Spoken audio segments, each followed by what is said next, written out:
Hey, what's going on, guys? It's Icy here. Today I've got a gameplay commentary on some Black Ops 2 using the M8A1, one of the best guns in the game. But anyways, guys, today what I'm going to be talking about is my experiences with international flights. Now, I think maybe I'm just particularly unlucky in this certain category, which is very strange because normally I'm a very lucky person. All of my friends say, oh, I don't like playing these card games with you because you always draw the cards you need, or you always roll the dice you need to roll. And I'm like, dude, I just play. Don't be bitching about me rolling sixes. I roll ones too. Don't even worry about it. But everyone says I'm a very lucky person, but apparently that's not the case with airplanes, especially with seating arrangements. So, with like state to state flights. So like if I was flying, like I had to fly to Minneapolis before I flew to Paris. That flight was fine. I had a guy sitting next to me. He was chill. We talked a little bit. Then he went on his way and I went on my way. No big deal. But then I get on my plane to go to Paris. And, you know, I have this lady sitting next to me. She's older. And dude, she's just wearing some sort of like perfume old lady thing. And it reeks. I mean, it smells terrible. And I'm just sitting there and I'm just like, motherfucker. I'm gonna have to sit next to this old lady for 8 hours and just smell this shitty perfume. And that's what I did. Now, eventually I got used to it and I couldn't notice it. But for the first hour, it literally gave me a headache. And just the way that the planes are set up, like, they're usually full / you can't really move anywhere else, and if you do, you're likely to get stuck with some other weirdo because people always try and move away from the weirdos.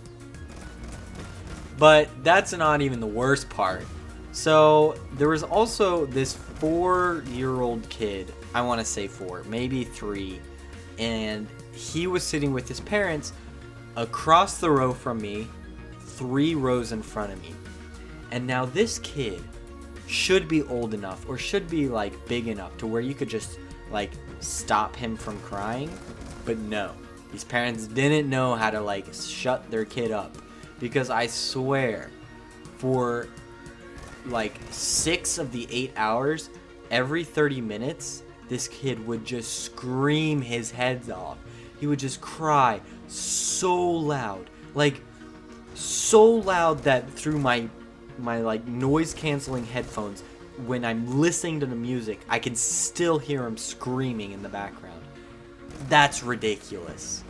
And it's just so dumb, because I was trying to sleep on my flight because I left Minneapolis at 5 p.m. and I was arriving in Paris at like 10 a.m. or something weird. It might have even been later. But I was flying through the night, so I was either going to sleep on the plane or not sleep at all. And I didn't sleep at all, because every time I was about to go to sleep, you know that little phase when you're just sort of like barely conscious and you're so relaxed? Yeah, every time I was in that state, this kid would just start screaming his head off. It was annoying. I've literally never felt more wrath and rage towards another human being. If I had to be on that plane for like longer than 8 hours, I might have lost it. I've never have been so frustrated in my life. It was so annoying. Then my flight from Paris to Florence was easy, fine. I fell asleep on that, so it was great. So I thought, oh man, maybe I just had a bad flight here. Hopefully my flight back home in 3 months is gonna be a lot easier. Oh boy, was I wrong. You know me, I have that bad luck with international flights. Bad luck. So, luckily, I didn't have anyone sitting next to me on my plane back home from Paris, which was a godsend because I was able to put my feet up. I was able to get actually some sleep on this plane ride, and so I was able to get comfortable. You know, I had 2 pillows because there wasn't anyone using the one next to me, so I mooched that. And I had those pillows set up, I had blankets, I was comfy.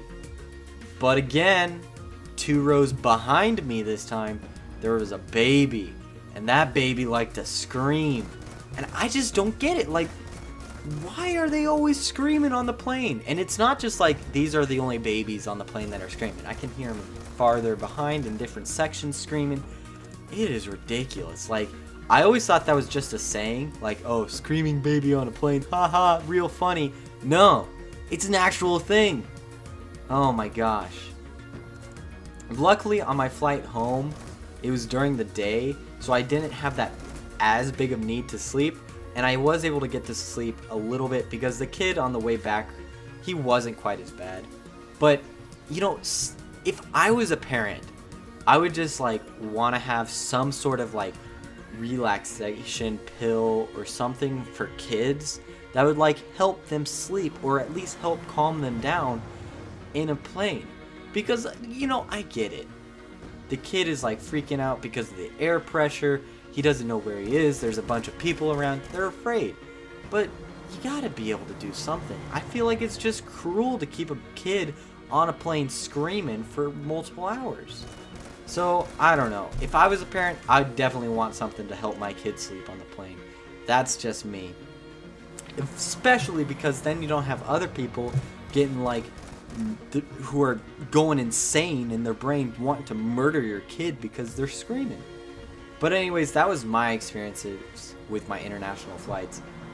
I am not looking forward to ever taking one again because, I don't know, I just don't want to experience that. I think if I do take another international flight, I might look into the business class because I was looking at those seats and they looked comfortable as all get out.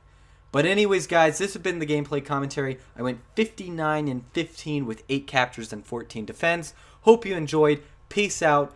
Check out my Twitter. Peace.